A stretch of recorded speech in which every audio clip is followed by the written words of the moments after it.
dagaal wax kaga qabanno oo ma aadi karnaa dagaal mise gunta taabasho iyo madaxweyne baynu ku haynaynaa taa marka inta kaga gudbo waxaad ku garanaysaa inuu hadda dagaal rabo hadda imaanshihii raggii imaanayay wuxuu ku talagalay in dagaal meesha ka bilowdo xirashadii maxaan ku idhaahdaayay meesha la yidhaahdo VIP-da jeexidda boorarka maxaan ku idhaahdaa meelo badan oo uu taataabanayo awalla dagaalka si noocaas oo kale uu ku galay waxuuna is yidhi hadda taasay kuugu badisaa mar walba inta dagaalka qujo-qujaysid markuu bilowdo yacni cidda kale ha la eedeeyo marka horta taas codsi uma baahna dagaal buu diyaargaroobay dagaal ma u diyaargaroobi karnaa wax ma kaga qaban karnaa anu taasaan horta ii muuqata isagana waxaan leeyahay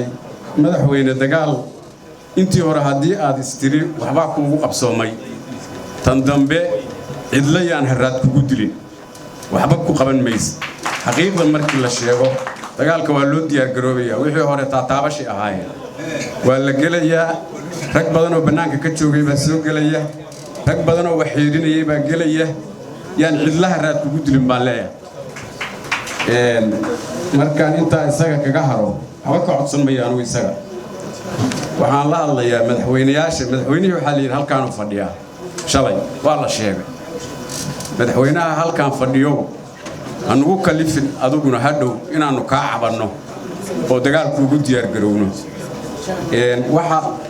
dadku u baahan yihiin oo ah socodsiinta dimuqraadiyadda iyo maxaan ku idhahday nidaamka wanaagsan waa fududahay sida ay u fududahay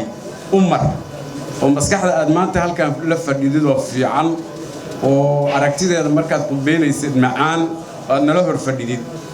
maskax kale iyo guriga kuu dhex oolin oo aad la soo baxdid oo aad tidhaahdid keligay baa waddanka ku fiican keligay baa wax qaban kara keligay baa dimuqraadiyadda dadka ku dhoweyn kara maskaxdaas berriha nala hor iman maantaanu adiga intaa kaa codsanaynaa